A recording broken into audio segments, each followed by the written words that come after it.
Episode 40મો,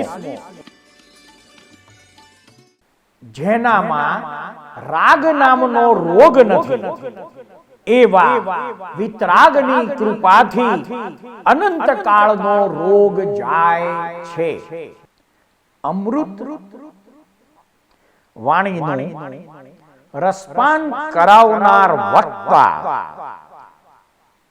પરમ પૂજ્ય શ્રી 1008 અધ્યાત્મ યોગી શ્રી કમલેશ કાંતિલાલ દવે. તમીશાનમ જગત સ્તસ્તુષ સ્પતિમ ધિયમ જિન્વ મનવ સે હુમહે વયમ પુષાનો યથા વેદ સામસદ વૃદ્ધે રક્ષિતા પાયુદબ્ધઃ સ્વસ્તયે. અમે સ્થાવર જંગમના સ્વામી, બુદ્ધિને સન્માર્ગે પ્રેરવા વાળા રુદ્ર દેવતાનું રક્ષા માટે આવાહન કરીએ છીએ. વૈદિક જ્ઞાન અને ધનની રક્ષા કરવા વાળા તથા પુત્ર આદિના પાલક અવિનાશી પુષ્ટિ કરતા દેવતા અમારી વૃદ્ધિ અને કલ્યાણના નિમિત્ત બને. સેનાપતિની વાતો સાંભળ્યા પછી સમ્રાટ ચક્રવર્તી ભરત પ્રધાનમંત્રી વાચસ્પતિ તરફ જોઈ અને તેમનો અભિપ્રાય જાણવા ઈશારો કરે છે. અને વાચસ્પતિ મંત્રી પણ સેનાપતિની વાતનો સ્વીકાર કર્યો અને વધુમાં કહ્યું કે હે ભરત રાજા, હવે યુદ્ધની તૈયારીનો હુકમ કરો. મહારાજે આજ્ઞા આપી દીધી. શુભ મુહૂર્તમાં પ્રસ્થાન કર્યું અને બહલી દેશમાં આવીને સીમાંત પર પડાવ નાખી દીધો. ભરતેશ્વરની ચડાઈના સમાચાર સાંભળીને બાહુબલીજીએ પણ તૈયારી કરી અને સીમા પર આવીને પડાવ નાખ્યો. બીજા દિવસે ચારણ ભાટોએ બંને રાજાઓને યુદ્ધ માટે આમંત્રણ આપ્યું. બાહુબલીજીએ પોતાની યુદ્ધ પરિષદના રાજાઓના પરામર્શથી પોતાના પુત્ર રાજકુમાર સિંહરથને સેનાપતિ જાહેર કર્યો અને ભરતેશ્વરે સુસેન સેનાપતિને યુદ્ધ કરવાની આજ્ઞા આપી. ભરતેશ્વર ચક્રવર્તીએ સૈનિકોને સંબોધન કરીને કહ્યું, યોદ્ધાગણ, આપ મારા નાના ભાઈ સાથે યુદ્ધ કરવા જઈ રહ્યા છો. આપ જે રીતે મારી આજ્ઞાનું પાલન કરો છો તે જ રીતે સેનાપતિનું આજ્ઞાનું પાલન કરજો અને યુદ્ધમાં વિજય પ્રાપ્ત કરો. આપ એ ધ્યાનમાં રાખજો કે જેની સાથે આપ યુદ્ધ કરવા જઈ રહ્યા છો તે કોઈ સાધારણ સેના નથી. બાહુબલી પોતે અદ્વિતીય મહાબલી છે અને તેના સેનાપતિ, સામંત તથા સૈનિકો બધા શક્તિશાળી છે. કિરાતો અર્થાત જંગલી પ્રજાની સાથે થયેલા યુદ્ધથી પણ આ યુદ્ધ વધુ ઉગ્ર હોઈ શકે છે. હું તમને વિપક્ષનું બળ વધારીને કહેતો નથી, આ વાસ્તવિક સ્થિતિ છે. તેથી આપ લોકો કોઈ પણ પ્રકારનો પ્રમાદ અથવા અસાવધાની રાખશો નહીં. આપને સોંપાયેલ જવાબદારીનું પ્રાણની બાજી લગાવીને પણ પાલન કરજો. હું માનું છું કે આપ બધા સુરવીર છો. આપ બધાને જીવન કરતા વિજય વધુ પ્રિય છે. આપના સેનાપતિ મહાન યોદ્ધા અને રણનીતિના પારંગત છે. તેની અધીનતામાં લડનારા હંમેશા વિજયી થાય છે. વિપક્ષની અપેક્ષાએ આપણી સેના પણ વિશાળ છે અને શસ્ત્ર અસ્ત્ર પણ ઉચ્ચ કોટીના છે. આ પ્રકારની વિશિષ્ટતાનું ફળ ત્યારે જ પ્રાપ્ત થશે કે જ્યારે આપ બધા હંમેશા સાવધાન રહીને પોતાના કર્તવ્યનું પાલન કરવામાં માથું મૂકીને જોડાશો. વીર સૈનિકો,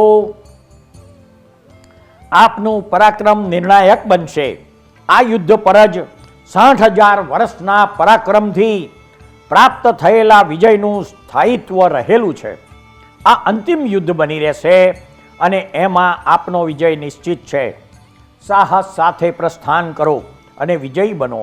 હું તમારા બધાની મંગલ શુભકામના સેવતો તમારી સાથે છું. મહારાજા ધીરાજનો જય હો. અમે અવશ્ય વિજયી થઈશું. અમારું શૌર્ય શત્રુ પક્ષને પરાસ્ત કરીને જમશે. ચક્રવર્તી સમ્રાટ ભરતેશ્વરનો જય થાવો. મહાબાહુ સેનાપતિ સુષેણનો જય થાવો. અત્યંત વિશાળ સેનાના જયઘોષથી વાતાવરણ ગુંજી ઉઠ્યું. દિશાઓ ધ્રુજી ઉઠી અને સમગ્ર પ્રકૃતિ ભયથી થરથરવા લાગી.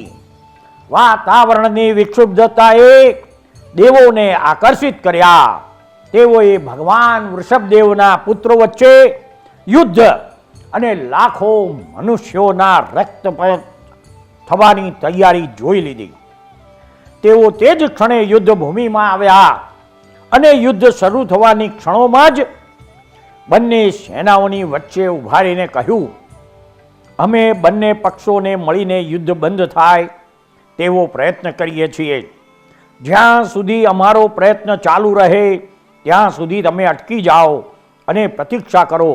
તમને ભગવાન ઋષભદેવની આણ છે. તીર્થંકર પરમાત્મા ઋષભદેવ ભગવાનની આજ્ઞા આપવાથી અને દેવોએ કરેલા નિવેદનથી ભરત ચક્રવર્તી અને બાહુબલીના સૈન્યના બંને પક્ષો સ્તબ્ધ થઈ ગયા. તેમના યુદ્ધનો ઉન્માદ ઠંડો પડી ગયો. પ્રહાર કરવા માટે ઉઠાવેલા અસ્ત્રો નીચે નમી ગયા.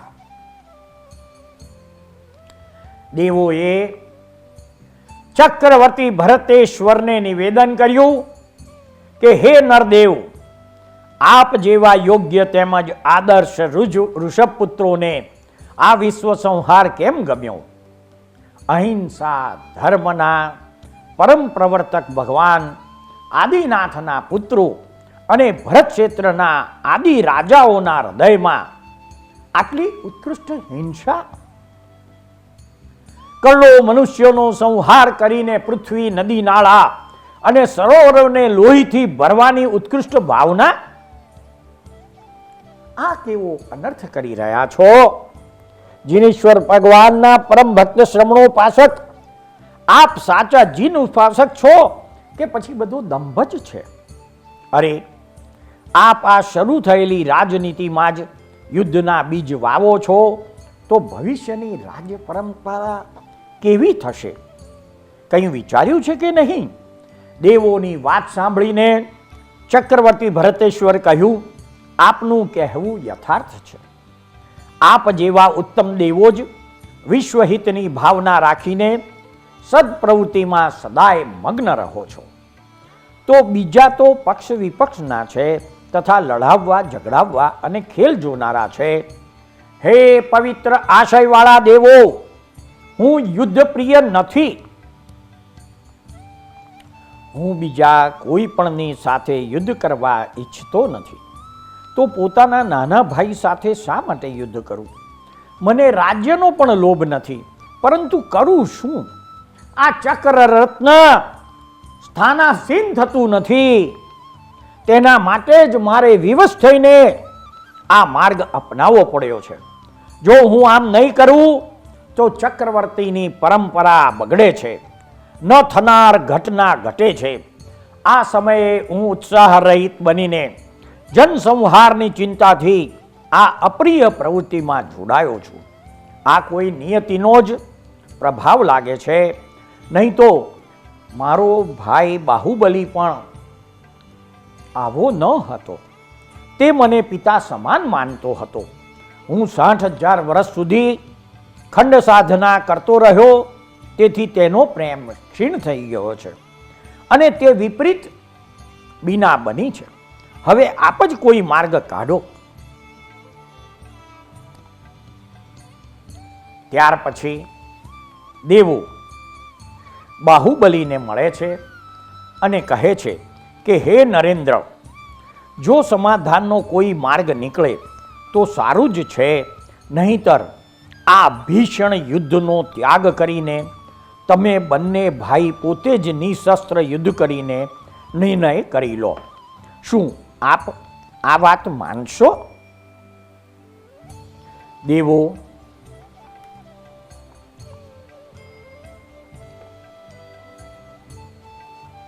ભરતેશ્વરની પાસે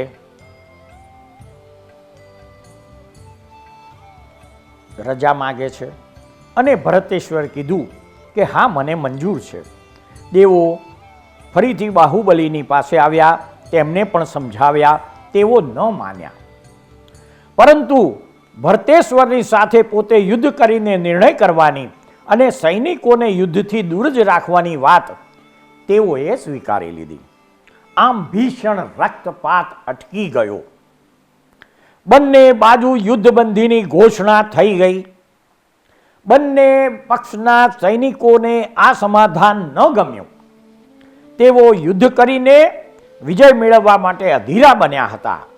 તેઓએ યુદ્ધ રોકવાનો પ્રયત્ન કરનારાઓને ગાળો આપી. રણક્ષેત્રમાંથી તેમને પાછા કાઢવા મુશ્કેલ થઈ ગયું. કોઈ કહેતું હતું કે યુદ્ધ જ કરવું ન હતું તો ચઢાઈ કરીને આવ્યા શા માટે? બીજા કહેતા હતા કોઈ કાયર મંત્રીએ મહારાજને આવી ખોટી સલાહ આપી હશે. ત્રીજા લોકો એમ કહેતા હતા કે હવે આ શસ્ત્રોને સમુદ્રમાં નાખી દો. ચોથી વ્યક્તિએ હતાશ થઈને કહ્યું, હા, મારી બધી આશા નષ્ટ થઈ ગઈ. આજે પોતાનું પરાક્રમ બતાવવાનો અવસર મળ્યો હતો, પરંતુ આ દેવોએ તે અવસર છીનવી લીધો.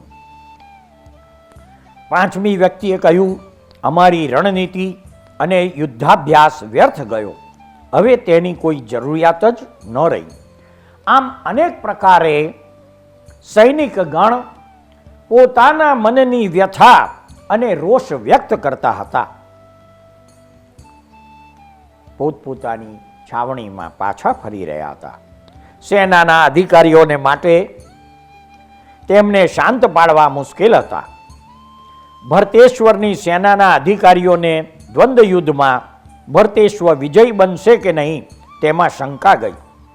તેઓ પરસ્પર કહેવા લાગ્યા, સમ્રાટ મહાબલી છે, પરંતુ બાહુબલીજી તો અદ્વિતીય બળવાન છે. ઇન્દ્ર પણ તેમને જીતી શકતા નથી. આવી દશામાં સમ્રાટને દ્વંદ્વ યુદ્ધ કરવા દેવું આપણા માટે દુઃખદાયક થશે. સમ્રાટે દેવોની વાત માની લીધી તે સારું થયું નથી. સેનાના અધિકારીઓને આ રીતે પરસ્પર વાર્તાલાપ કરતા જોઈને ભરત ચક્રવર્તી તેમનો આશય સમજી ગયા.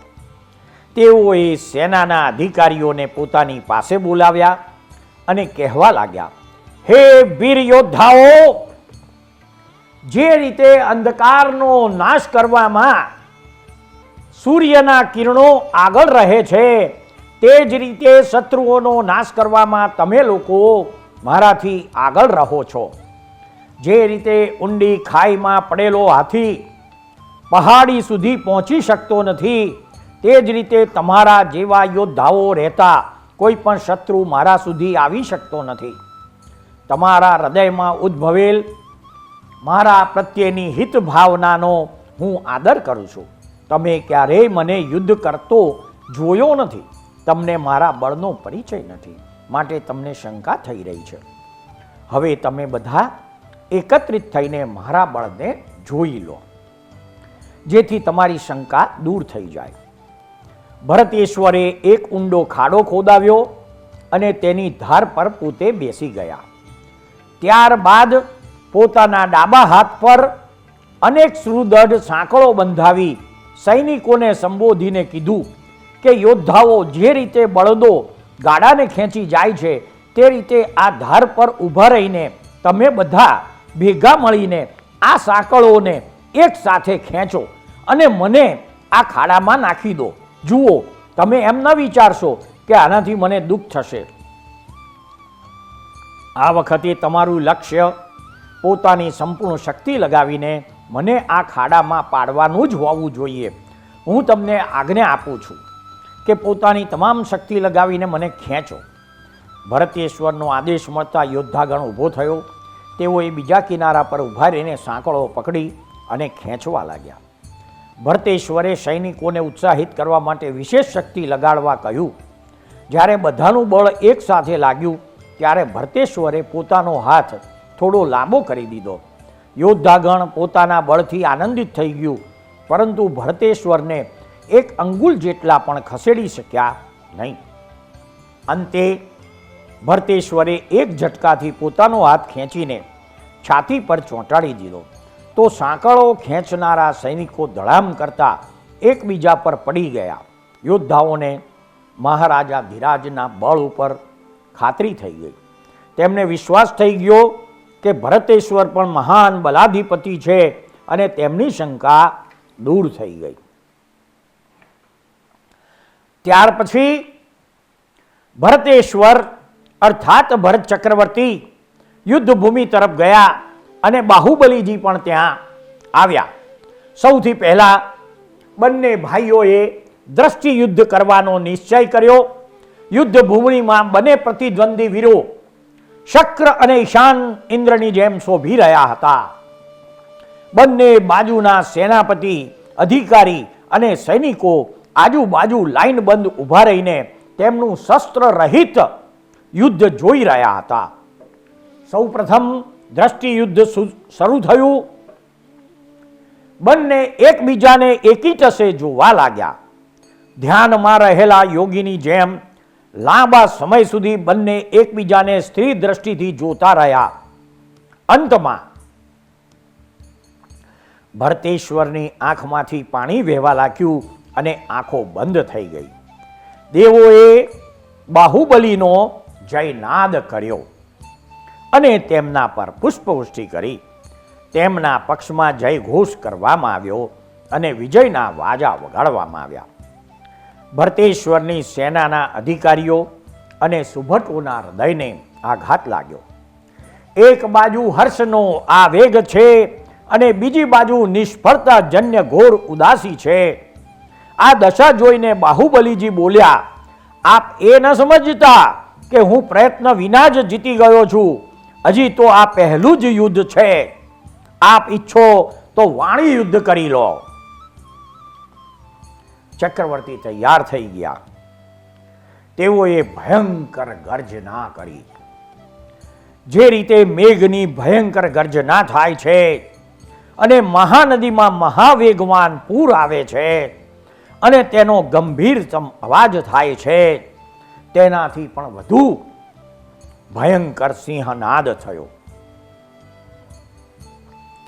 યુદ્ધના મેદાનમાં રહેલા તમામ અશ્વો મોટા ભાગના દોરડા તોડીને ભાગવા લાગ્યા. હાથીઓને પણ ભાગતા રોકવાનો પ્રયત્ન નિષ્ફળ ગયો. નાકની દોરીને ખેંચ્યા વિના ઊંટ પણ વેગપૂર્વક દોડવા લાગ્યા.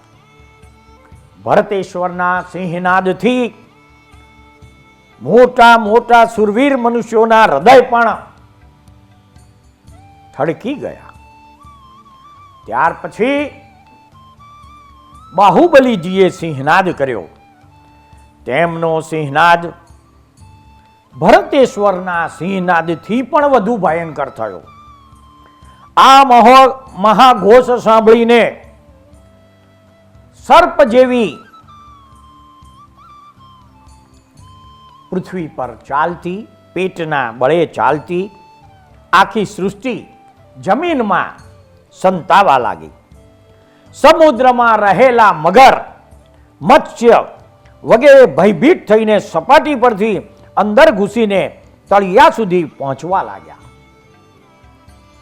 પર્વતો કાંપવા લાગ્યા.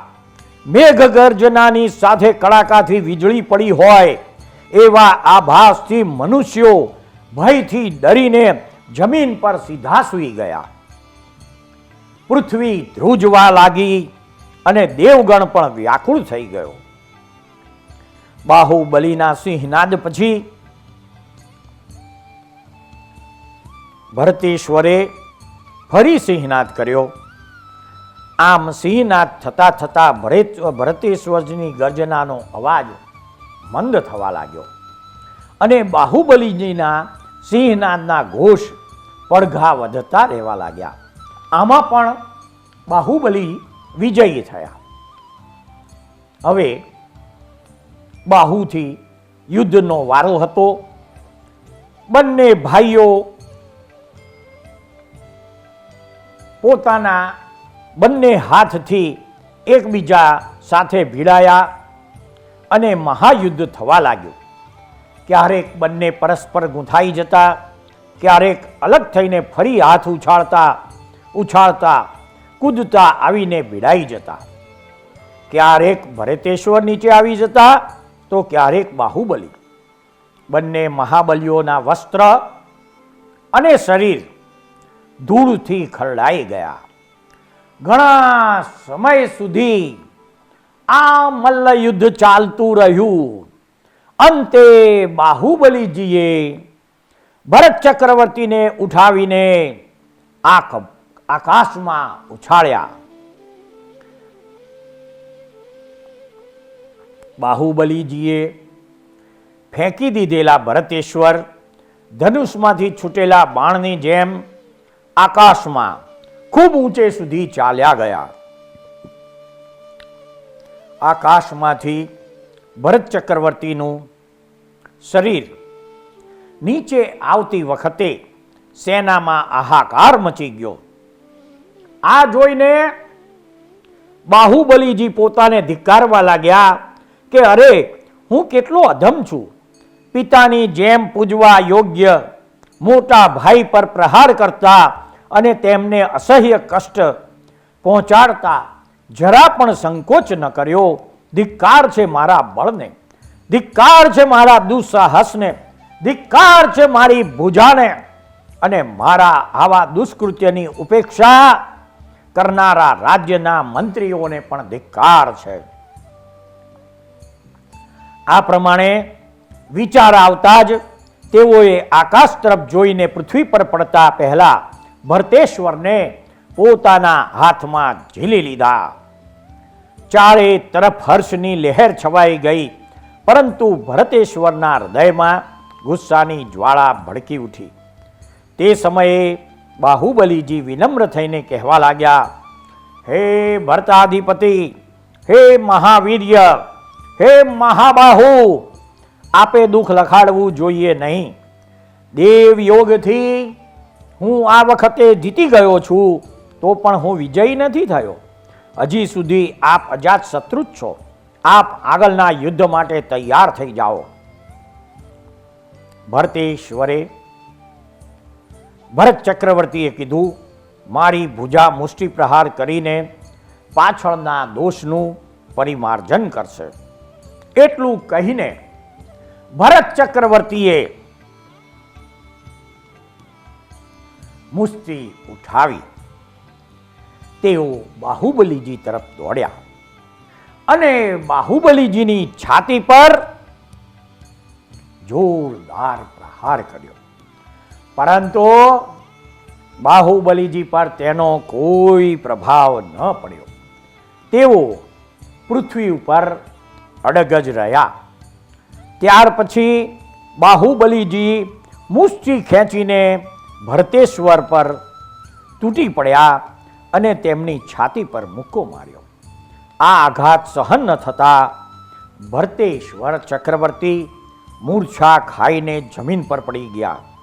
પડી જવાથી અને મૂર્છિત થવાથી બાહુબલીને વિચાર આવ્યો કે પોતાના ભાઈઓ સુદ્ધાના પ્રાણનો નાશ કરે તેવા વીરત્વનો દુરાગ્રહ ક્ષત્રિયોના મનમાં શા માટે ઉત્પન્ન થતો હશે.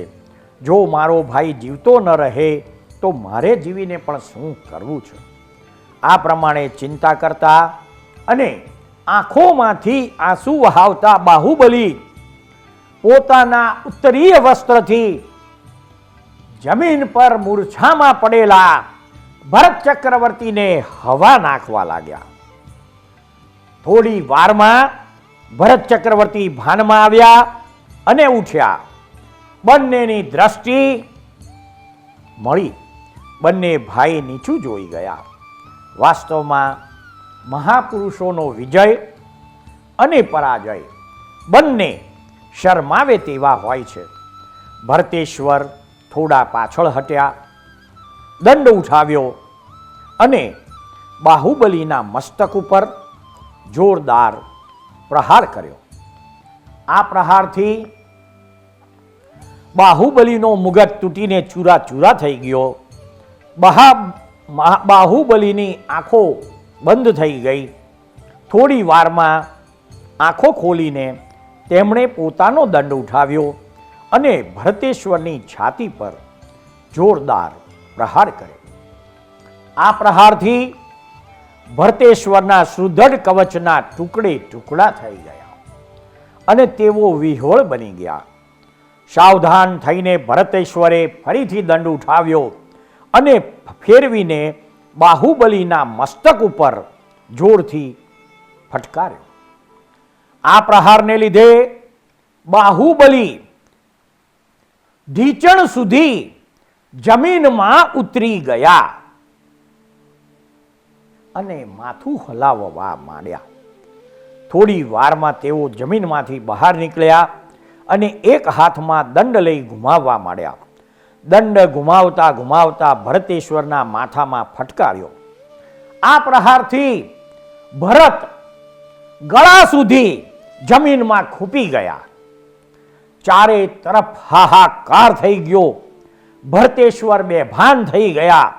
થોડા સમય પછી ભાનમાં આવ્યા અને જમીનમાંથી બહાર નીકળ્યા.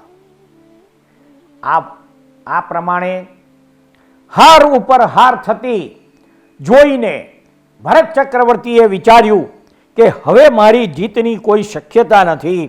મેં સાધેલા 6 ખંડ બાહુબલીને માટે હોય અને તે ચક્રવર્તી થવાનો હોય તેવું ન બને. એક સમયમાં 2 ચક્રવર્તી થઈ શકતા નથી. મામૂલી દેવ ઇન્દ્રને જીતી લે અને સાધારણ રાજા ચક્રવર્તીને જીતી લે એવું થઈ રહ્યું છે. કદાચ બાહુબલી જ ચક્રવર્તી થશે. ભરત આ રીતે વિચારી હતા ત્યારે યક્ષદેવોએ ભરતેશ્વરના હાથમાં ચક્રરત્ન અર્પણ કર્યું. ભરત ચક્રવર્તીએ આ ચક્રરત્નને ગુમાવ્યું અને ભરતને ચક્ર ગુમાવતા જોઈને બાહુબલીએ વિચાર કર્યો કે ભરત પોતાને આદિનાથ ભગવાનનો પુત્ર માને છે, છતાં દંડ યુદ્ધના જવાબમાં ચક્ર ચલાવી રહ્યો છે. આ શું ક્ષત્રિયોની યુદ્ધનીતિ છે? દેવતાઓ સામે કરેલી ઉત્તમ યુદ્ધનીતિની પ્રતિજ્ઞા પણ ન પાળી. ધિક્કાર છે તેને. હું તો એનું ચક્ર દંડ મારીને ચૂરે ચૂરા કરી નાખીશ. આ રીતે વિચાર કરતા રહ્યા. એટલામાં ભરત રાજાએ ચલાવેલું ચક્ર બાહુબલીની પાસે આવ્યું અને તેમની પ્રદક્ષિણા કરીને પાછું ભરતેશ્વરની પાછે આવી ગયું. કારણ કે ચક્રરત્નનો સામાન્ય તેમજ સગોત્રી પુરુષો પર પ્રહાર થઈ શકતો નથી. આવા ચરમ શરીરી પુરુષ ઉપર તો કેવી રીતે ચાલે? ચક્રરત્નને પાછું ફરતું જોઈને બાહુબલીજીનો ગુસ્સો ભડકી ઉઠ્યો. તે મુઠ્ઠી ઉગામીને ભરતને મારવા જતા હતા. ત્યાં જ તેમને વિચાર આવ્યો કે મુઠ્ઠીવાળો હાથ અટકી ગયો. અહો, ભરતવંશની જેમ હું પણ રાજ્યમાં લુબ્ધ બનીને જ્યેષ્ઠ બંધુને મારવા માટે તત્પર થઈ રહ્યો છું. હા, આ પાપીણી તૃષ્ણાએ કેટલો અનર્થ કરાવ્યો. જે પિતાએ સંસારના રાજ્ય ભવ્ય અને ઐશ્વર્ય તણખલું ગણીને છોડ્યા અને મારા નાના ભાઈઓએ આ સંસારને ત્યજવા યોગ્ય જાણીને જેને છોડી દીધું તેના માટે જ હું જ્યેષ્ઠ બંધુને મારવા માટે તૈયાર થયો છું? ધિક્કાર છે મને. આ પ્રમાણે વિચારતા તેમણે પણ રાજ્યનો ત્યાગ કરીને નિર્ગ્રંથ બનવાનો નિશ્ચય કરી લીધો અને ભરતેશ્વરને કહ્યું, હે બંધુવર, મેં રાજ્યને માટે જ આપને કષ્ટ આપ્યું અને વિદ્રોહ કર્યો. આપ મને ક્ષમા આપો. આપ ક્ષમાના સાગર છો. હું પોતે આ રાજ્યનો ત્યાગ કરીને પ્રભુના માર્ગને અનુસરીશ. અને તેમણે ઉપાડેલી હાથની મુઠ્ઠીથી પોતાના માથાના વાળનો લોચ કરીને સ્વયં સંયમ સ્વીકારી લીધો. દેવોએ જયનાદ સાથે પુષ્પવર્ષા કરી બાહુબલીને સ્વયં દીક્ષા લેતા જોઈને ભરતેશ્વરને શરમ આવી ગઈ અને રડતા રડતા તેમણે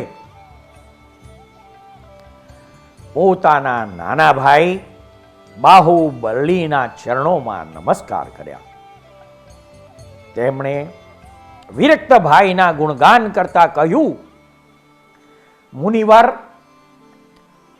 આપ ધન્ય છો. આપે મારા પર અનુકંપા કરીને રાજ્યનો ત્યાગ કરી દીધો. હું પાપી જ નહીં પણ પાપીઓનો શિરોમણી છું, અન્યાયી છું અને લોભીઓનો ધુરંધર છું. હું રાજ્યને સંસારનું મૂળ જાણવા છતાં છોડી શકતો નથી. હે વીર, તમે જ પિતાશ્રીના સાચા પુત્ર છો, કારણ કે તમે જ પિતાશ્રીનું માર્ગનું અનુસરણ કરી રહ્યા છો. હું જ્યારે પિતાશ્રીના માર્ગ પર ચાલીશ ત્યારે જ પિતાશ્રીનો સાચો પુત્ર બની શકીશ. આ રીતે પશ્ચાતાપ કરતા કરતા ભરત ચક્રવર્તી ત્યાંથી દૂર ગયા અને બાહુબલીજીના પુત્ર ચંદ્રયશને રાજ્ય આપીને બાહુબલીજીને ફરી વંદના કરી અને ભરત ચક્રવર્તી પોતાની રાજધાનીમાં પાછા ફર્યા.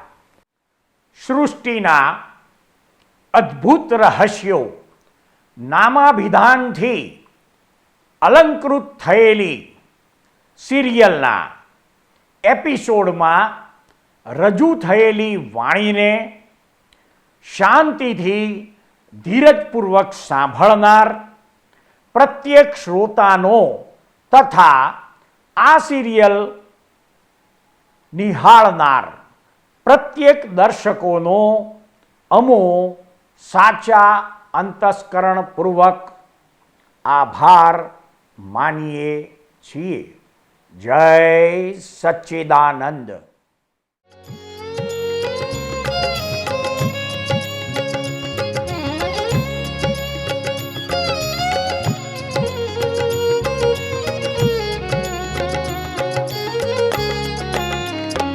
तीर्थंकर विहरमान शत शत कोटि प्रणाम.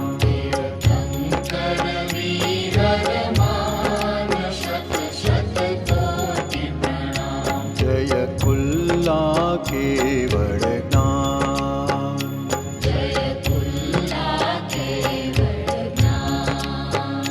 तीर्थंकर विहरमान शत शत